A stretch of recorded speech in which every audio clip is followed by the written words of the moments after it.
Baik, kita mulai ya, Gus. Terima kasih atas kesempatannya, Pak, telah bersedia berbincang dengan Sevima. Kali ini hadir bersama kita Bapak Haji Muhammad Nabil, MAG, atau yang biasa disapa dengan Gus Nabil. Beliau ini merupakan ketua dari STAI Badrus Soleh yang berada di Kediri. Nah, seperti kita ketahui, sebentar lagi kita akan memperingati Hari Santri Nasional yang biasa diperingati tanggal 22 Oktober gitu ya. Nah, kita akan berbincang bersama Gus Nabil terkait dengan hal tersebut. Nah, sebelum lebih jauh lagi, kita mau tahu juga nih tanggapan Gus Nabil terkait dengan Hari Santri Nasional itu seperti apa? Ya, Assalamualaikum warahmatullahi wabarakatuh.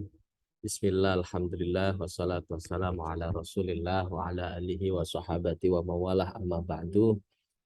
Terima kasih kepada tim Sevima yang sudah memberi kesempatan untuk sedikit berbincang-bincang ya. Meskipun ini dalam rangka yang sebenarnya saya sendiri kurang begitu bisa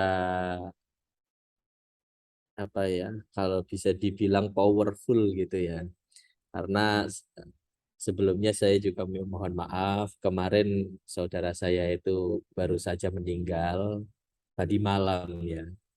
Jadi kalau Berduka cita, dalam Gus. diskusi, ya terima kasih, diskusi ini mungkin ada sedikit human error ketika menyampaikan, ya sebelumnya saya mohon maaf gitu.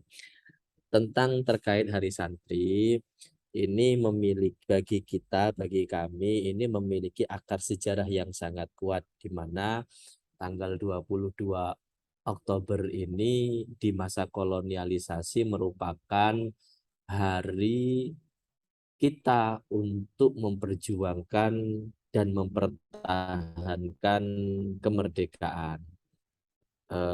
Meskipun pada dasarnya proklamasi itu sudah digaungkan, sudah dibacakan, akan tetapi dari pihak sekutu ini kembali lagi karena menganggap Jepang ini sudah kalah ya, dalam arti seperti itu. Sehingga singkat dalam pembicaraan ini, Hadratus Syekh Hasyim Asy'ari itu memberikan fatwa tentang resolusi jihad. Nah, resolusi jihad jika di masa kolonialisasi ini termanifestasikan dalam bentuk perang mungkin ya, gitu ya. Nah, tentu masa itu dengan masa yang sekarang jelas jauh berbeda. Jika dulu itu jihadnya dalam bentuk angkat senjata, maka di era industri 4.0 kayak gini, ini tentu kita harus merubah caranya, yakni dengan dakwah yang lebih menggunakan pendekatan humanisme. Karena kenapa saya bicara seperti itu? Karena jika kita hanya menekankan pada satu aspek, katakanlah aspek keagamaan saja, Islam kayak gitu ya, maka dengan bumbu-bumbu agama bisa jadi dalam tanda kutip ya, bumbu agama dalam tanda kutip, bukan berarti bisa digeneralisir semuanya. Dengan agama maka semua bisa dilaksanakan. Saya berikan contoh ketika kita dakwah terus kemudian menggunakan dalil-dalil agama secara letterlek kayak gitu ya.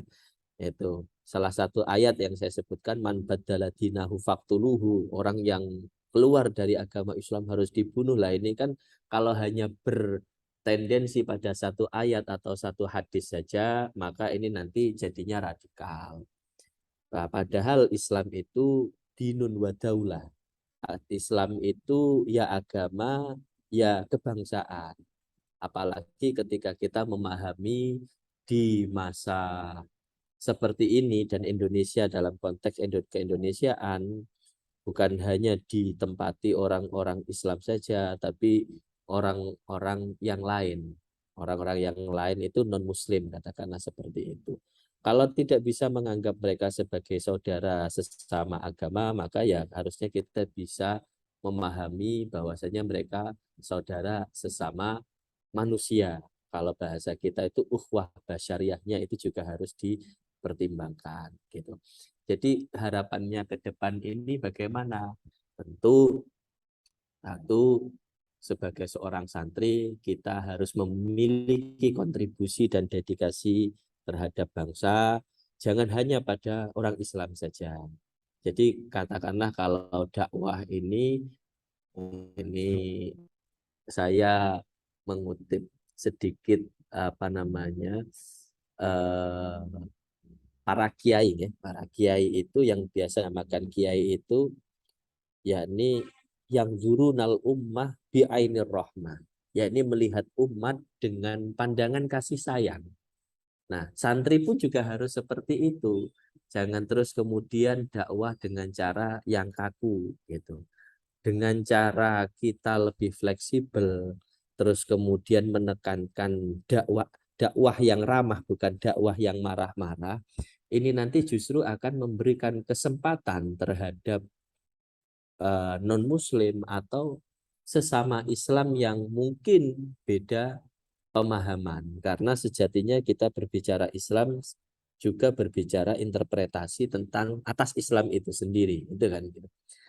Nah, maka nanti ke depan perlu menjalankan dakwah atau pengajaran yang seperti itu, bisa memberikan kontribusi yang jelas terhadap bangsa, negara, atau mungkin lembaga pendidikan, atau mungkin di bagian-bagian yang lain.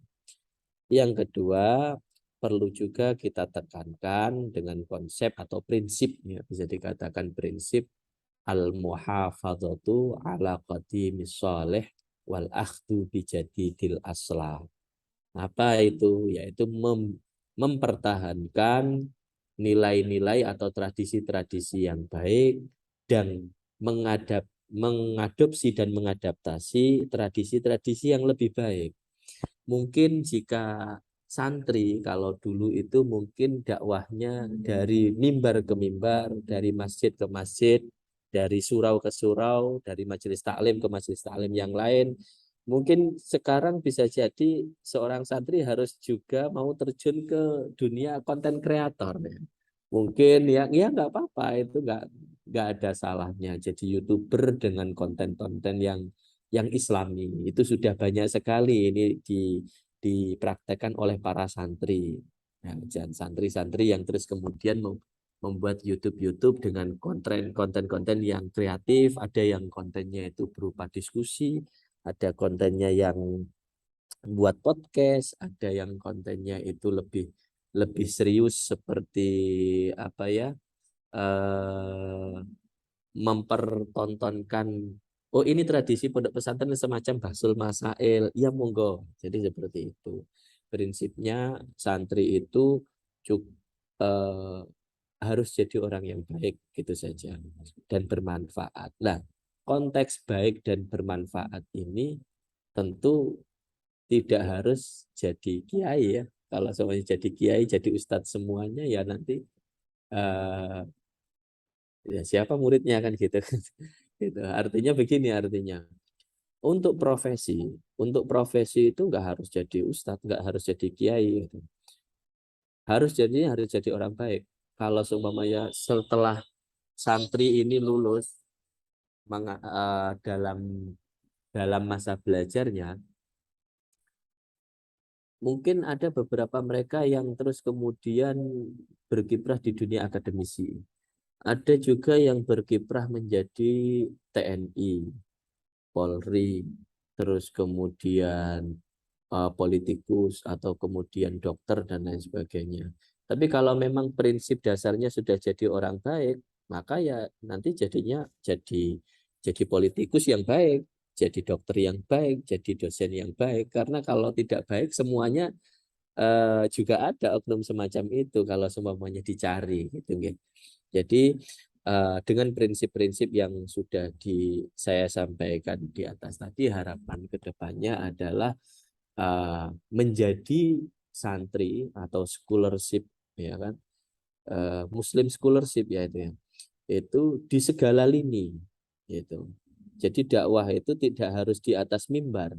Katakanlah contoh begini, kalau seumpamanya dia jadi politikus, sementara saya ini jadi pendakwah yang hanya berada di antara satu masjid dengan masjid yang lain, tentu saya di satu masjid ini kan banyak sekali memberikan dalil-dalil argumentasi agama.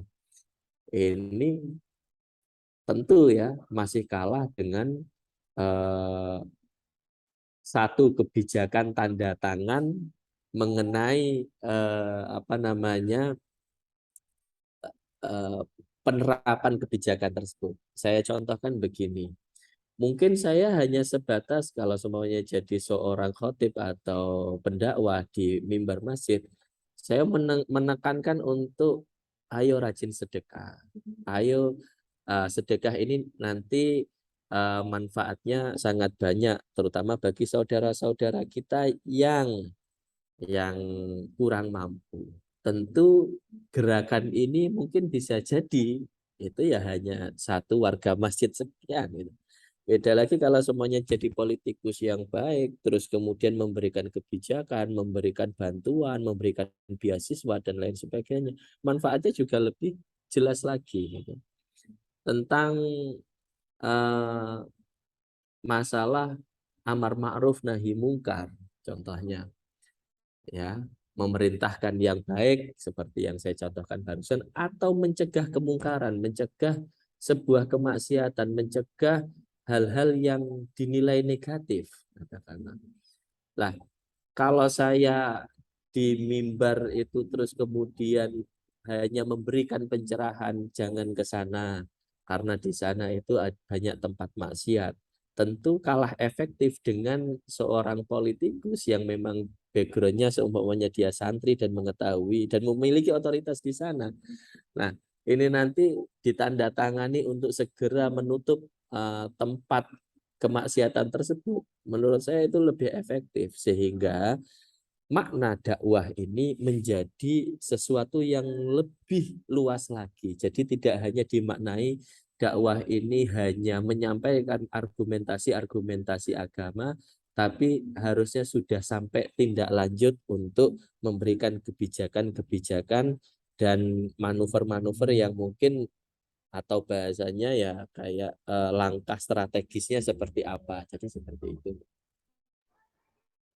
Baik Gus, berarti tadi sudah banyak nih yang disampaikan gitu ya. Intinya santri itu jangan mudah untuk berpuas diri ya, untuk mengembangkan potensi-potensi yang dimiliki gitu. Nah, Yeah. disebutkan juga tadi kita sekarang sudah berada di industri revolusi industri 4.0. Nah, tantangannya seperti apa sih di tengah era digital ini untuk para santri, Gus? Uh, tantangannya begini, ini kalau memang spesifik uh, bisa dikatakan sebagai spesifik di tingkat santri ya, atau mungkin dalam ruang yang lebih luas ini secara keumuman orang itu menyukai hal-hal yang instan, sehingga ketika uh, apa namanya sesuatu yang instan ini terus kemudian tidak bisa mewujudkan harapan-harapannya, ya ini terus akhirnya menganggap hal itu sia-sia gitu. Industri 4.0 ini kan menuntut orang untuk kreatif. Apakah cerdas dan cakap saja itu cukup? Tidak. Ataupun background kita yang santri terus kemudian kuliah gitu. Apakah kuliah dengan ijazah saja sudah cukup berhenti di situ? Enggak kan? Ternyata juga kita masih membutuhkan diklat-diklat atau apa namanya sertifikat-sertifikat. Ijazah pun masih kurang, masih perlu sertifikat apa namanya? Sertifikat-sertifikat yang lain kan gitu ya. Uh, intinya begini. Saya ingin membicarakan bahwasanya santri ini letak keberhasilan dan dan kesuksesannya ini unik ya. Saya katakan unik. Saya maaf kalau semuanya ini saya mulai mengalami human error gitu. Unik begini, saya prologi dulu. Santri ini punya hal ketika meletakkan keberhasilan itu tidak bertumpu pada nilai dan integritas intelektual, tapi mereka ini lebih bertumpu pada integritas moral, gitu. Nggak tahu kenapa kesuksesannya memang hampir rata-rata seperti itu. Makanya kita ditekankan seperti harus punya akhlak yang baik, jangan sama kiai, jangan sampai seperti itu gitu ya. Itu kalau di pondok pesantren. Ada juga orang yang terus kemudian sebenarnya di pondok pesantren ini pandai, ternyata ketika di luar ini malah justru tidak sesukses ketika di masa karir pendidikannya. Atau mungkin di karir pendidikannya itu dia mungkin sederhana saja, cuman dia eh, begitu patuh dan taat dengan kiainya, bisa menyesuaikan, beradaptasi dengan lingkungan, sehingga ketika di luar itu mereka jadi gitu ya. Terus kemudian hal-hal semacam ini itu sebenarnya sudah banyak contohnya. Contohnya kalau di Islam sendiri mungkin saya perlu mengenalkan seorang tokoh. Contohnya Ibnu Hajar Al-Asqalani. Ibnu Hajar Al-Asqalani ini orang ketika mondok itu sempat boyong, bahkan dia kabur dari pondok pesantren. Ah, di saat kabur dia justru melihat tetesan-tetesan air yang terus terus menerus itu apa namanya bisa melubangi batu gitu. Akhirnya dia malu batu yang begitu besar saja itu nanti bisa apa namanya bolong ya istilahnya, bisa berlubang karena keistiqomahan air, karena air yang terus-menerus ini nanti menempah batu, apalagi otak saya. Akhirnya tercerahkan dari situ, kembali lagi untuk bisa beradaptasi dan mampu bertahan di pondok pesantren. Contoh yang lain lagi adalah murid Imam Asy-Syafi'i, namanya Robi bin As al-Muradi. Itu juga seperti itu. Orangnya itu basicnya mungkin lebih banyak di suara. Orangnya suaranya enak, orangnya ganteng, dan lain sebagainya. Tapi biasanya orang yang seperti ini punya kelemahan di intelektualitasnya. Sehingga beliau ini merasa kesulitan memahami kaul-kaulnya atau ajaran-ajaran Imam Asy-Syafi'i. Nah, ketika beliau ini kesulitan memahami ajaran Imam Syafi'i, itu ada sisi dia itu merasa malu. Sementara teman-temannya itu sekali diajari paham. Beliau ini sampai 2-3 kali, bahkan kalau dalam kitab itu disebutkan 40 kali. Saking malunya, beliau sempat hampir kabur dari kelas. Tapi ketahuan oleh Imam Syafi'i, sini Robi. Terus dijelaskan begini, andai kata ilmu itu laksana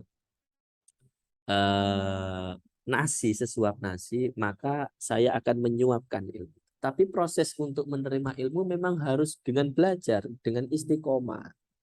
Kembali lagi dengan pertanyaan yang tadi, nggak ada hal yang instan tentunya. Semuanya melalui proses.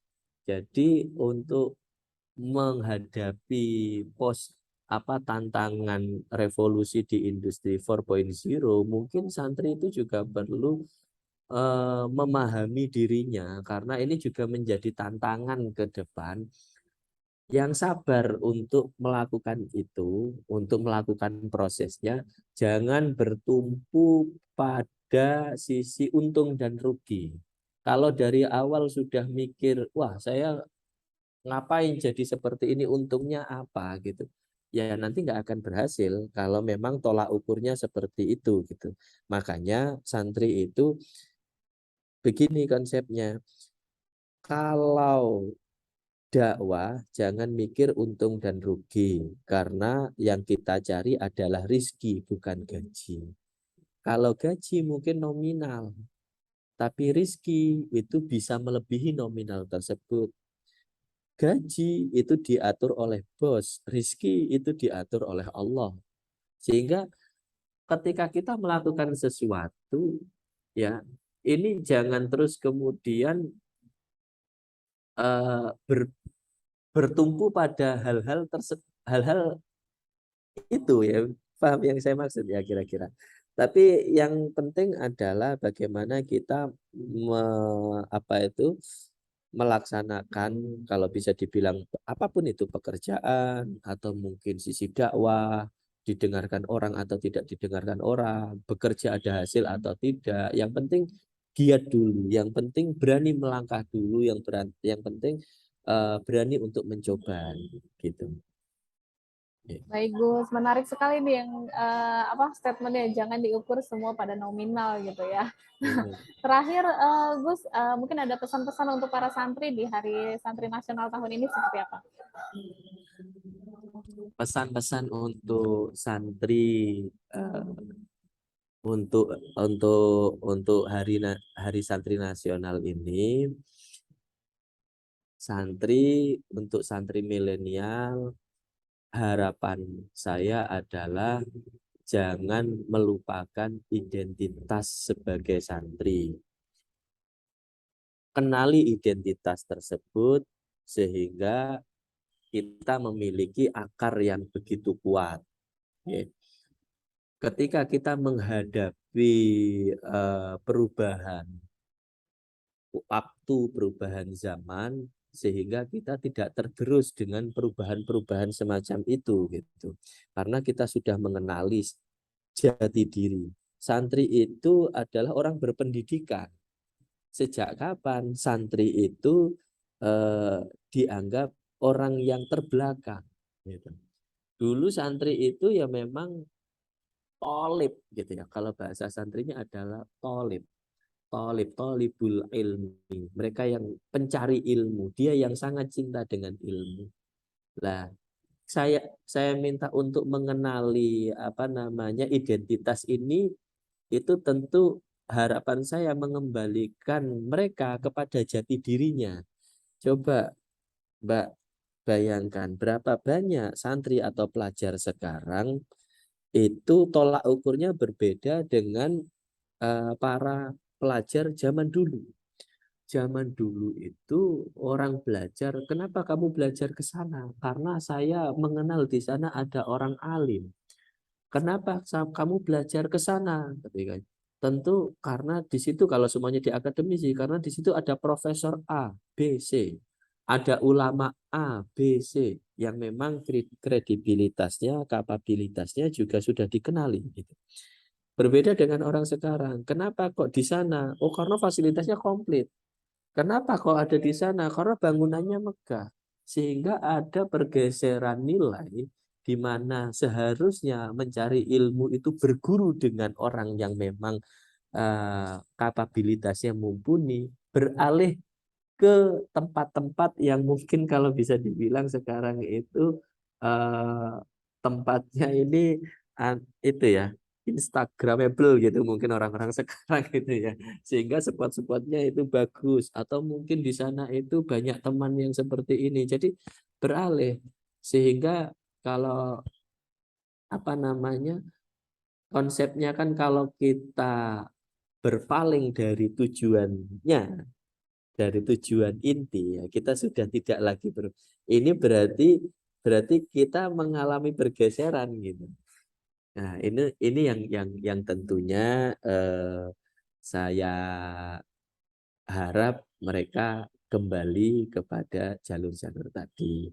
Sehingga konsepnya, prinsipnya tetap, yaitu tadi al-muhafadzatu ala qaddimis sholeh wal akhdhu bijadidil aslah gitu.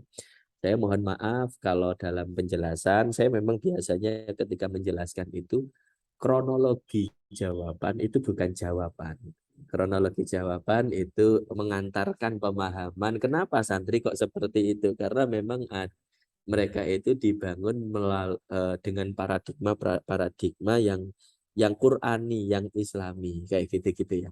Jadi konsepnya memang konsep pesantren banget gitu. Baik, Masya Allah Gus. Apa namanya, bermanfaat sekali nih ilmu yang telah disampaikan khususnya untuk para santri dan masyarakat luas gitu ya. Terima Amin. kasih banyak atas waktu dan Amin. kesempatannya telah berbincang dengan Sefima. Assalamualaikum warahmatullahi wabarakatuh. Waalaikumsalam warahmatullahi wabarakatuh. Tutup ya Gus. Ye, terima kasih. Matur suwun. Sama-sama.